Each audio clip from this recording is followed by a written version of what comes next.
नेहमीचा कांदा बटाटा खाऊन कंटाळा आलाय आणि काहीतरी गरमागरम चमचमीत खावंसं वाटतंय? मग आज आपण बनवणार आहोत अतिशय क्रिस्पी आणि कुरकुरीत आणि आतून एकदम मऊ अंडा पकोडा. इतका क्रिस्पी अंडा पकोडा तुम्ही कधी खाल्लाय का? पण हा इतका क्रिस्पी कसा झाला? बेसनसोबत मी यात एक अशी सिक्रेट गोष्ट मिसळली जी तुमचे पकोडे तेलकट होऊ देत नाहीत आणि प्रचंड कुरकुरीत बनवते. ते सिक्रेट काय आहे ते जाणून घेण्यासाठी व्हिडिओ शेवटपर्यंत बघा. नेहमीच्या भज्यापेक्षा काहीतरी वेगळं आणि प्रोटीनने भरपूर. मुलंही अंडी खात नसतील तर खूप आवडीने खातील. चला तर मग लगेच रेसिपीला सुरुवात करूया. नमस्कार मंडळी, माझ्या स्वयंपाकघरामध्ये तुम्हा सर्वांचे मनापासून स्वागत. इथे आता आपण सगळ्यात पहिल्यांदा अंडी उकडवायसाठी पाणी चढवलेलं आहे गॅसवरती आणि अंडी याच्यात घालून घ्यायचे आहेत. आपल्याला अंडी उकडवून घ्यायचे आहेत. इथे आता अंडी उकडताना याच्यात नमक घालायचे आहे थोडे, म्हणजे अंडी फुटत नाहीत. चला आता अंडी उकडत आहेत तोपर्यंत आपण दुसरं काम करून घेऊया. इथे आता मी 3 बटाटे उकडवून घेतलेले आहेत आणि सोलून घेतलेले आहेत. याच्यासाठी आपण आता मसाला तयार करणार आहोत. मसाला तयार करण्यासाठी इथे हिरव्या मिरच्या घेतलेल्या आहेत. मी 3 ते 4 घेतलेल्या आहेत. तुम्हाला जसे आवडतील तसे तुम्ही घेऊ शकता. मसाला जरा स्पायसीच करायचा असतो, कारण का तर अंड्याला काही आपण मसाले लावलेले नाहीत. लसूण घेतलेला आहेत का, याच्यात थोडंसं आपण नमक टाकून खलबत्त्यातच कुटून घ्यायचं आहे. खलबत्त्यात कुटून घेतल्यामुळे याचा स्वाद अजून छान येतो. हे पहा, मी आता कुटून घेतलेलं आहे. असं जाडसर कुटून घ्यायचं आहे. आता इथं मी गॅसवरती कढई चढवलेली आहे. थोडंसं तेल घालायचं आहे. तेल तापलं की अर्धा चमचा मी मोहरी घातलेली आहे आणि मोहरी चांगली तडतडली की जिरे घालायचे आहे आणि कुटून ठेवलेला हा मसाला घालायचा.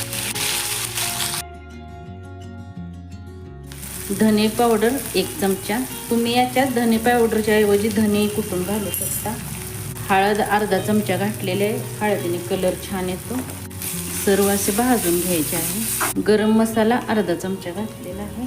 कढीपत्ता मी कट करून घेतलेला आहे. कढीपत्ता घालायचा आहे आणि आता चांगलं भाजून द्यायचं आहे. 2 ते 3 मिनटं चांगलं भाजून द्यायचं आहे. कमी गॅसवरती भाजायचं आहे. आता 2-3 मिनटं छान भाजलेलं आहे. मी गॅस बंद केलेला आहे. आता इथे आपण आलू आहेत ते मॅश करून घ्यायचे आहेत. थंड झाल्यावरच मॅश करायचे. आलू आपल्याला भाजायचे नाहीत, काही नाहीत. ते आता मसाला भाजलेला आहे तोच याच्यात घालायचा आहे. हे आता छान मॅश करून घेऊया. इथे आता सर्व बटाटो मी मॅश करून घेतलेले आहेत आणि जो मसाला आपण भाजला होता तो याच्यात घालून घ्यायचा आहे. आता याच्यात आपण कोथिंबीर घालणार आहोत. कोथिंबीर मी बारीक चिरून घेतलेली आहे. याच्यात थोडंसं नमक आपण घातलेलं होतं. मिरच्या आणि ते कुटत होतो ना तेव्हा, त्यामुळे लक्षात ठेवूनच नमक घाला. हे आता व्यवस्थित आपण मिक्स करून घेऊया. आलू आपण उकळल्यानंतर लगेच मॅश करायचे नाहीत. थोडे थंड होऊन द्यायचे, नाहीतर खूप त्याला चिकटपणा येतो. हे पहा, असे आता मॅश करून घेते मी. हे पहा, इथे मी आता सर्व मिक्स करून घेतलेलं आहे. इथे आता अंडी शिजलेली आहेत. आपण आता सोलून घेऊया. अशी फिरवली तरी हे सोलतात लगेच.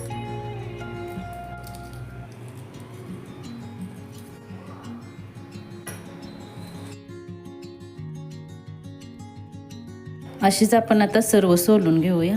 सर्व अंडी मी आता सोलून घेतलेले आहेत. थोडी थंड झाली ना, गरम आहेत अजून, वाफ निघत्या. थोडी थंड झाली का नाही, फ्रीजमध्ये अर्धा तासासाठी ठेवायचे इथे आणि मगच कट करायचे आहेत. अर्धा तास फ्रीजमध्ये ठेवली ना मग कापायला छान येतात. चला तर आपण अर्धा तास याला आता फ्रीजमध्ये ठेवूया. तर अर्धा तास मी फ्रीजमध्ये अंडी ठेवली होती. थंड झालेली आहेत एकदम. आता आपण कट करून घेऊया. छान कट होतात आणि दबतही नाहीत. हे पहा, आता आपण अशी सर्व कापून घेऊया. हे पहा, मी आता सर्व अंडी कापून घेतलेले आहेत. इथे आता मी 1 बाउल घेतलेला आहे आणि 1 वाटी बेसन घेतलेलं आहे. पण आता अंड्यासाठी बेसनचा घोळ तयार करणार आहोत. आता यात घालूया अर्धा ते पाऊण चमचा हळद. ओवा घेतलेला आहे. थोडा हातावरती असं क्रश करून घालायचा आहे. जास्त ओवा घ्यायचा नाही. यामध्ये स्वादानुसार नमक घालायचं आहे.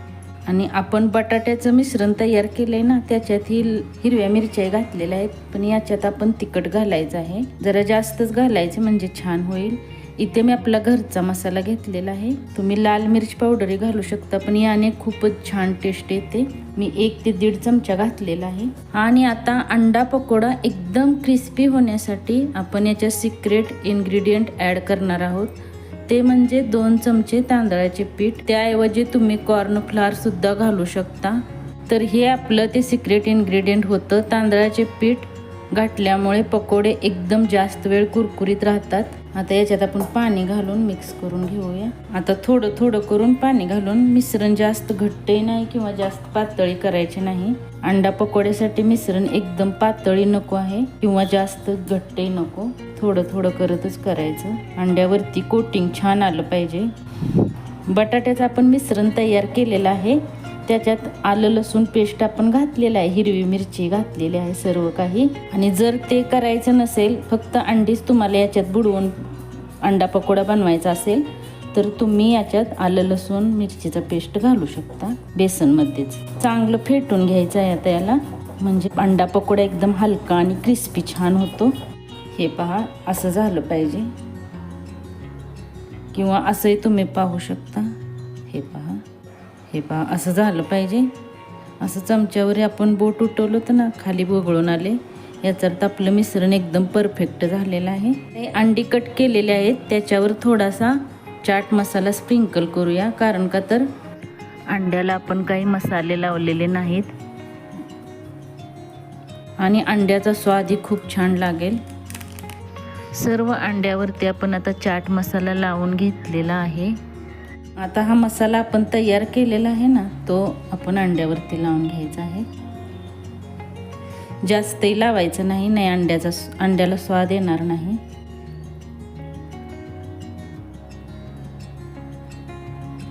हे पहा, याचा लावून घ्यायचा आहे. अजून एक लावून दाखवते.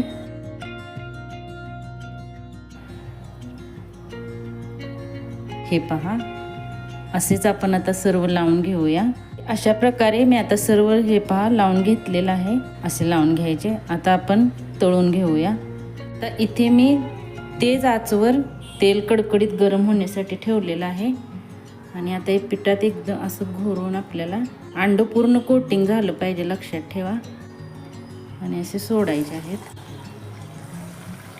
आणि तेल कडकडीत गरम झालं की मध्यम आचवर ठेवायचं आहे, कमी गॅस ठेवू नका. लक्षात ठेवा, अंडी पूर्ण कोटिंग झाली पाहिजेत, नाहीतर अंडी उडतात. आता आपण पलटून घेऊया. हे पहा, छान मस्त गोल्डन कलर आलेला आहे आणि एकदम कुरकुरीती झालेले आहेत. आता आपण काढून घेऊया आणि असेच सर्व आता तळून घेणार आहे. मी आता सर्व अंडा पकोडा तळून घेतलेला आहे. तर तयार आहेत आपले अंडे पकोडे. याला तुम्ही केचप सोबत किंवा पुदिना आणि कोथिंबीरची चटणी असते हिरवी, त्याच्यासोबत खाऊ शकता किंवा चहा सोबतही खाऊ शकता. आणि याला तळताना एकदम कडकडत तेल करा आणि सोडून दिल्यानंतर तेलात मग याला मध्यम आचवर फक्त 2 मिनटं तळून घ्यायचे आहेत, गोल्डन ब्राऊन कलरमध्ये. हे पहा, खूप छान बनलेले आहेत, एकदम क्रिस्पी झालेले आहेत. हे पहा, एकदम क्रिस्पी झालेले आहेत. आणि मी कट करून दाखवते तुम्हाला. हे पहा, खूप छान बनलेले आहेत. नक्की ट्राय करून पहा. तर मग कधी बनवताय हे गरमागरम अंडा पकोडे? कमेंट करून नक्की सांगा. व्हिडिओ आवडला असेल तर लाईक करा आणि तुमच्या मित्रमैत्रिणी परिवारासोबत शेअर करा. आणि अशाच चविष्ट रेसिपीसाठी माझे स्वयंपाकघर या चॅनल नक्की सबस्क्राईब करायला विसरू नका. पुन्हा भेटूया नवीन रेसिपीसह. तोपर्यंत मस्त खा आणि स्वस्त राहा. धन्यवाद.